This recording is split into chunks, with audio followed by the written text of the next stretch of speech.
They prepared 3 camels, a mother and 2 males, hoping that at least one would survive. Hi, I'm Sean. Today I'm going to tell you a story about the mythical giant camel-eating ants of India. On the desert sands north of India there exists a treasure, if one is brave enough to claim it. And we thought we were brave enough. Though we'd only heard about the gold and the creatures that dug it up as they burrowed through the sand, we knew the rules. An elder in our tribe had told us. Rule number 1, only try in the morning hours, when the sun scorches that side of the mountain, for that is when the creatures are least active on the surface. Rule number 2, always take 3 camels. Make sure one is a new mother. She will be the fastest, and you will need her speed. And rule number 3, when you feel the earth shudder beneath you, run. It had been a long time since anyone from our tribe had attempted to harvest gold from the sands. Our chief had forbid it, after 3 of our best warriors were taken by the creatures. But my clan was a lesser in our tribe, and we would always be unless we did something. So, my brother and I woke up early that morning and prepped the camels, dreaming of loading the saddlebags with gold. We took the narrow pass down the mountain as the sun rose to greet us, my stomach in knots. For his part, my brother, older than me by 3 years, showed no such apprehension. His eyes shone with the determination of the moment. A successful return would change everything. My apprehension faded when we spotted the mounds of sand as our path opened before us. Just as the elder had said, the mountains glistened as if there was a star hidden within, the flecks of gold dust glinting in the morning light. My brother looked back at me and grinned. It was true.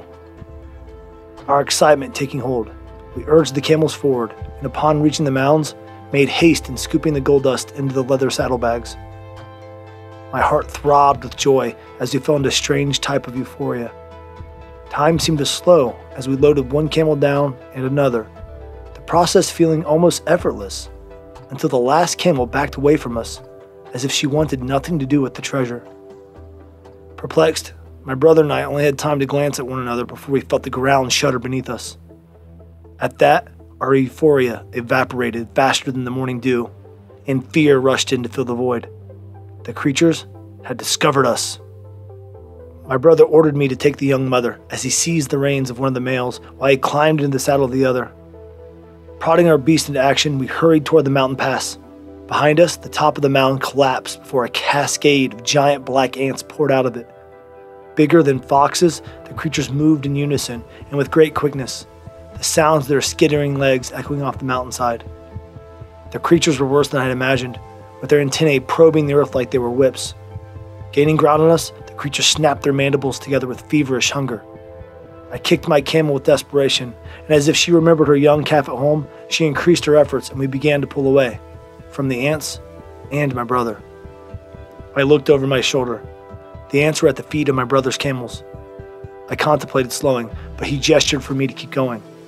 Seconds later, he lost grip of the reins of one of his camels, and it veered off where it tripped and stumbled, allowing the ants to overtake it. They swarmed the poor camel, bringing it to the ground with vicious tenacity. The camel let out a high-pitched cry as one portion of the ants tore at its flesh, while the others continued pursuing us. My brother's remaining camel picked up speed, but it didn't last as it soon tired out. Just as the camel went down, my brother leapt off. He rolled over a few times, then scrambled to his feet. I slowed my camel down and waved for him to join me as his beast was taken by the swarm. He caught up to me with a few remaining ants at his heels, climbed behind me on the camel. One of the ants bit into one of my camel's rear legs, hanging there for a moment before my brother kicked it off. In spite of the extra weight, our camel was able to pull away again, and we reached the mountain pass. The ants gave up their pursuit, seemingly satisfied with the large meal they were able to claim.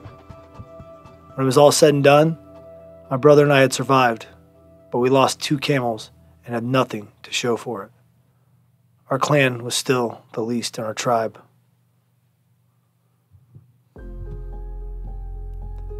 The story I just told you was inspired from the writings of Greek historian Herodotus. If you don't know, many scholars consider Herodotus to be the father of history because he was one of the first people in Western civilization to travel and document history in a way that historians do today. Much of what we know about the Battle of Thermopylae and the last stand of 300 Spartans comes from him, for example. Now, Modern historians criticize him for including unbelievable stories or exaggerations in his writings. The famous camel-eating ants that inspired this story are such an example. But were these ants real? Well, most modern scholars believe what Herodotus described was actually not an ant, but a marmot. The region of Asia where the ants supposedly lived is the home of marmots who burrow in the desert sands there, and gold dust has been discovered in that sand. The late French ethnologist and explorer, Michel Pissal, I did my best with the name, spoke with members of a tribe from modern-day Pakistan who claimed to have collected the gold dust brought to the surface by the burrowing marmots. He also suggested that Herodotus may have confused the old Persian word for marmot with that for mountain ant. It is important to note that Herodotus did not claim to have seen the gold-digging ant creatures himself, but he did say that they looked similar to the ants in his homeland of Greece, and the king of Persia had some of the ants in his possession. Here's his actual quote. "Here in this desert there live amid the sand great ants, in size somewhat less than dogs, but bigger than foxes. The Persian king has a number of them, which have been caught by the hunters in the land whereof we are speaking. Those ants make their dwellings underground, and like the Greek ants, which they very much resemble in shape, throw up sand heaps as they burrow. Now the sand which they throw up is full of gold. Was Herodotus simply mistaken, or did these ants actually exist? Before you ponder your answer, let me read to you a little more from Herodotus. When the Indians reach the place where the gold is, they fill their bags with sand and ride away at their best speed. The ants, however, scenting them, as the Persians say, rush forth in pursuit. Now these animals are, they declare, so swift that there is nothing in the world like them. If it were not therefore that the Indians get a start while the ants are mustering, not a single gold gatherer could escape." I don't know about you, but it sounds like Herodotus was describing actual giant ants, not marmots. But that's just my opinion. So what do you guys think? Was Herodotus actually describing giant ants? Or was he just mistaken? Or did he just make it up? Let me know what you think in the comments. Also, don't forget to like and subscribe. That really helps this channel, and I would really appreciate it. Thanks for watching. God bless.